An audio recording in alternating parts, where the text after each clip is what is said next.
নমস্কার বন্ধুরা, আমি সুপ্রিয়া। কেমন আছো সবাই? আশা করি সবাই খুব ভালো আছো আর সুস্থ আছো।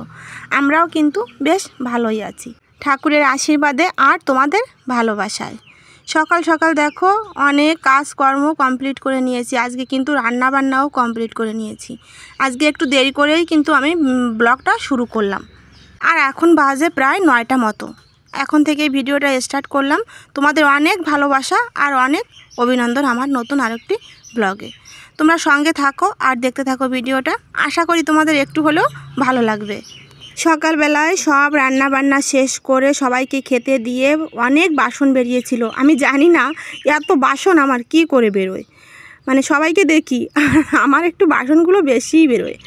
যাই হোক, সব ধুয়ে কমপ্লিট করে সব ঘরে নিয়ে চলে এসেছি। এখন একটু রান্নাঘরটা গুছিয়ে নিচ্ছি, কারণ রান্নাঘরের কাজ কমপ্লিট করে এবার রান্নাঘর থেকে বেরিয়ে আমি বড় ঘরের কাজকর্মগুলো করব আর কি।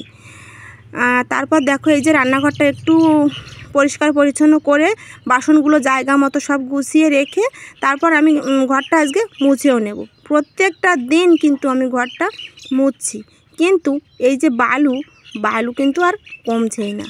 যাই হোক, আমার এই নতুন ঘরের কাজ কমপ্লিট না হওয়া পর্যন্ত কিন্তু এই বালু আর আমার ঘর থেকে কমবে না, এইটাই বুঝতে পারলাম। যাই হোক, আরও বাচ্চারা তো আছে, বাচ্চারা থাকলে কিন্তু একটু বালু ময়লা নোংরা একটু বেশি হয়। তারপর দেখো আমি টেবিলটা মুছে নিয়ে গ্যাসের চুলোটাও মুছে নিয়েছি, কারণ গ্যাসের চুলোয় তো আমি রান্না করি না, কিন্তু প্রতিদিন চা কিন্তু গ্যাসের চুলোয় করা হয়। এই জন্য চুলোটাও সকাল সকাল আমি মুছেই নেই। যেদিন সকালবেলা মুছতে না পারি সেদিন কিন্তু এই যে যখন বাসনপত্র গুছাই আমি তখন মুছে নেই। তারপর এখন ঘরটা ঝাড় দিয়ে আমি ঘরটা মুছেও নিচ্ছি। বড় ঘরটাও কিন্তু মুছছি প্রত্যেকটা দিন, তারপরও বালুটা একদমই কমছে না। সব কিছু তোমাদের সঙ্গে শেয়ার করতে পারি না, এমনিতেই সবাই ভিডিও স্কিপ করেই দেখে আমি জানি। আর কিছু কিছু বন্ধুরা আছে আমার কিন্তু ভালোবেসেই ভিডিওগুলো দেখে, সম্পূর্ণ ওয়াচ করে। তাই ভিডিওটা বেশি বড় করব না, ছোট্ট ভিডিও করব, এই জন্য বেশি কাজকর্ম তোমাদের সঙ্গে আমি শেয়ার করছি না। যাই হোক, চলো তাহলে ঘরটা মুছে নিই। ঘরটা মুছে নিয়ে তারপর আমি চলে যাব বিছানা তুলতে। আর এদিকে তো সবাই বলতে আমার বড় ছেলে বাড়িতে নেই, ওর পিসির বাড়ি, এখনও বাড়ি আসেনি। আর ছোট ছেলে আর শাশুড়ি মাকে খাইয়ে দাইয়ে স্কুলে পাঠিয়ে দিয়েছি। এটা কিন্তু সকালবেলায় আমার ফার্স্ট কাজ আর কি, মেইন কাজ বলতে পারো। কারণ তোমাদের দাদাভাইয়ের আগেই ওরা খেয়ে দেয় স্কুলে বেরিয়ে যায়, তারপর তোমার দাদাভাইকে আমি খেতে দিই। চলো ঘরটা মুছে নিই। আর আমার না বন্ধুরা, কি জানো, ইদানিং এমন হয়েছে আমি কাজ বাজ করতে একদমই মন বসে না। শুধু আমার এটাই মনে হয় আমি মিস্ত্রি দাদাদের কাছে গিয়ে বসে আমি কাজ করা দেখি। কি বলবো বন্ধুরা, এদিকে দেখো বিছানাটাও গুছিয়ে নিয়েছি, তারপর চলে আসলাম আমি মিস্ত্রি দাদাদের কাছে। চলো তোমাদের দেখাই আমাদের ঘরের কাজ কতদূর এগোলো। আমার কিন্তু মনে হয় আমি শুধু বসে বসে মিস্ত্রি দাদাদের কাজগুলো দেখি, আমার একদম একদম কাজ করতে একদমই মন চায় না। এদিকে কিন্তু দেখো আমার কাজগুলো কমপ্লিট করতে করতে ঘর মুছতে মুছতে শাশুড়ি মা আর আমার ছেলে বাড়িও চলে এসেছে। যাই হোক, দেখো এই যে এটাকে কি বলে, এটাকে সিসি ঢালাই বলে। সেই সিসি ঢালাই করবে, এই জন্য কিন্তু এই যে গর্ত করে নিয়েছে, এখান থেকে চিকুন করে এই যে সিসি ঢালাইটা দেবে আর কি। তারপরে কাল থেকে গাঁথনি শুরু হবে। এতটা খুশি আমি কি বলবো তোমাদের। আর আমার চোখের সামনেই আমার প্রতিদিন একটু একটু করে আমার নতুন ঘর, আমার স্বপ্নের ঘর বলতে পারো, স্বপ্নের ঘরের কাজ হচ্ছে। আমি তো ভীষণ খুশি, কিন্তু বসে থেকে শুধু কাজ দেখলে তো হবে না। এদিকে তো প্রচুর কাজ জমে আছে আমার। এই দেখো দেবাশী দাদা এই যে সাইডে একটু গর্ত মতো ছিল, ওই জায়গাটা গর্ত বলতে কল সাইডের পাশের যে জায়গাটুকু, ওই জায়গাটুকু পরিষ্কার করে নিচ্ছে, কারণ ওখানে অনেক নোংরা জমে গেছে। আর এই নোংরাটা কোথা থেকে আসলো জানো? আমার ঘরের চালের উপর তো আমের পাতা পড়ে, প্রচুর আমের পাতা, তারপর শিরীষ গাছের পাতা, অনেকে ছটকার পাতাও বলে। আর এই যে আমের মুকুল এখন ঝরে ঝরে পড়ছে, সব এইগুলা সব চাল থেকে ঝাড় দিয়ে নিচে ফেলেছে। এখন তো এই যে দায়িত্বটা আমার, এখন উঠোনটা তো পরিষ্কার করতেই হবে। কিন্তু আমি দাদাকে বলেছি, দাদা আমি কিন্তু একা একা এই উঠোন পরিষ্কার করতে পারবো না, আমি এই যে ঝাড় দিয়ে সব এক জায়গায় এনে রাখবো, তুমি একটু ফেলে দেবে। যাই হোক দেখো সব কাজ কমপ্লিট করে আমি কিন্তু স্নান করে চলে এসেছি। আর কি রান্না করেছিলাম সেটাও তোমাদের সঙ্গে আজকে শেয়ার করিনি, অল্প একটুই আছে। সবাই খাওয়া দাওয়া শেষ, এখন আমি খাবো, এখন একটু দেখিয়ে নিই। এই যে আগের দিন যে হাঁস রান্না করেছিলাম, অর্ধেকটা তো ফ্রিজে রেখে দিয়েছিলাম, আর বাকি অর্ধেকটা সেদিন রান্না করেছিলাম, তার অর্ধেকটা আজকে রান্না করে নিয়েছি। আরও একটু মাংস কিন্তু ফ্রিজে রাখা আছে, আর টমেটো চচ্চড়ি করে নিয়েছি। এই দিয়েই এখন খাওয়া দাওয়া করে নেব। আর দেখো খাওয়া দাওয়া করে অনেকক্ষণ রেস্ট বলতে ভিডিও এডিট করছিলাম, করে তারপর চলে আসলাম মিস্ত্রি দাদার কাছে। এই দেখো সকালবেলা তো তোমাদের দেখালাম যে গর্তগুলো করেছে, সেখানে কিন্তু এখন ঢালাই দিচ্ছে আর কি, এটাকে বলে সিসি ঢালাই। আমি তো জানি না এগুলো, মিস্ত্রি দাদার কাছ থেকেই কিন্তু জেনে তারপর তোমাদের বলি আমি। যাই হোক চলো দাঁড়িয়ে একটু কিছুক্ষণ দেখি, তারপর আবার বিকেলের কাজকর্ম শুরু করতে হবে। আবার রান্নাবান্নাও আছে, এগুলো তো করতেই হবে বলো। জামা কাপড় মেলা আছে বাইরে, সেগুলো তুলতে হবে, ঘর ঝাড় দিতে হবে।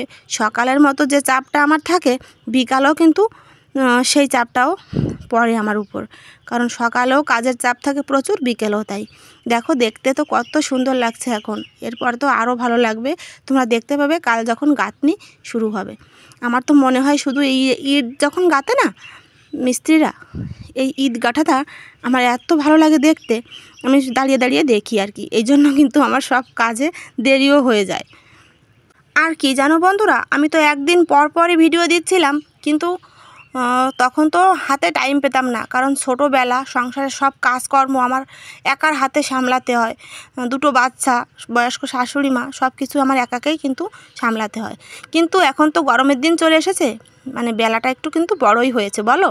এখন কিন্তু আমার হাতে প্রায় 1-1.5 ঘন্টা টাইম থাকে, তাই ভাবছি এখন থেকে আবার রেগুলার ভিডিও দেওয়া শুরু করব। তোমরা কিন্তু সঙ্গে থেকো আমার, আর আমার ভিডিওগুলো কিন্তু সবাই একটু দেখো।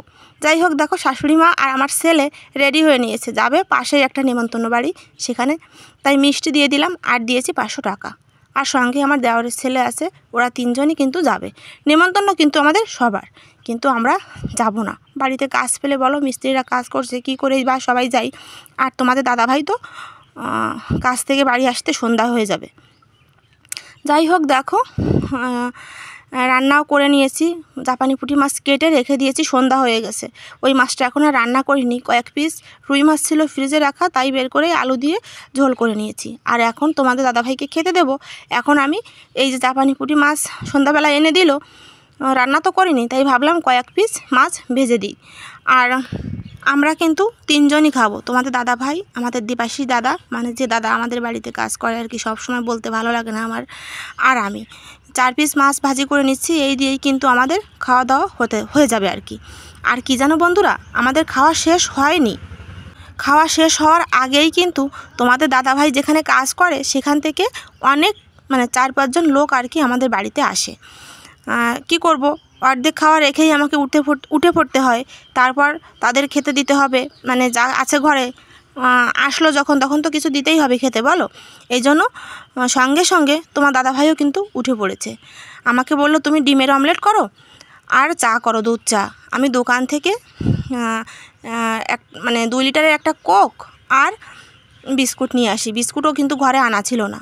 আমি সঙ্গে তাড়াহুড়ো করে চাটা বসিয়ে দিলাম, আর তোমাদের দাদাভাই দোকান থেকে কোক আর বিস্কুট নিয়ে আসে। এই যে দেখো আমি কিন্তু সব টেবিলে রেডি করে খেতে বসে গেছি। আর আমাদের পাশেই অনুষ্ঠান চলছে, তো দেবাশিস দাদা কিন্তু অনুষ্ঠানে আছে, এখনও বাড়ি আসেনি, তাই ভাবলাম আমরা খেয়ে নিই, দাদার ভাতটা বেড়েই রেখে দেবো। তোমাদের দাদাভাই তো সকাল খিদে পেয়ে যায়, কারণ সারাদিন তেমন কিছুই ও খায় না। এদিকে দেখো তোমার দাদাভাই ভাতটা বেড়ে রেখে দিয়েছি, বলছে তোমার ভিডিও করার পাটটা চুকুক, তারপর আমি আসবো। ও না ক্যামেরার সামনে একদমই আসতে চায় না, এই জন্য আমি খেতে বসে পড়েছি, ও একটু পরেই আসবে। মানে কি বলবো, খাওয়া শেষ হতে না হতেই কিন্তু ওই দাদারা আমাদের বাড়িতে চলে আসে। যাই হোক রাতের ভিডিও আমি তেমন একটা শ্যুট করি না, কারণ আমার তো তেমন আলোর ব্যবস্থা নেই ঘরে, মানে ভিডিও করার মতো উপযুক্ত আর কি, আর ফোনটাও তেমন ভালো না, তাই আর কি। তারপরেও একটু শ্যুট করলাম। আর এদিকে দেখো আমি ডিমের অমলেট করে ওদের কিন্তু দিয়েই দিয়েছি, আর এদিকে তোমার দাদাভাই কোক ঢালছে, একটু ভিডিও করে নিলাম। ডিমের অমলেট করলাম, তারপর চা দিলাম, বিস্কুট দিলাম, কিছুই আমাকে ভিডিও করতে দিল না। যাই হোক তাহলে আজকের ভিডিওটা তোমাদের কেমন লাগলো অবশ্যই কিন্তু কমেন্টে জানিও, তোমাদের কমেন্টের অপেক্ষায় আমি বসে থাকি। তোমরা ভালো থেকো, সুস্থ থেকো, টাটা।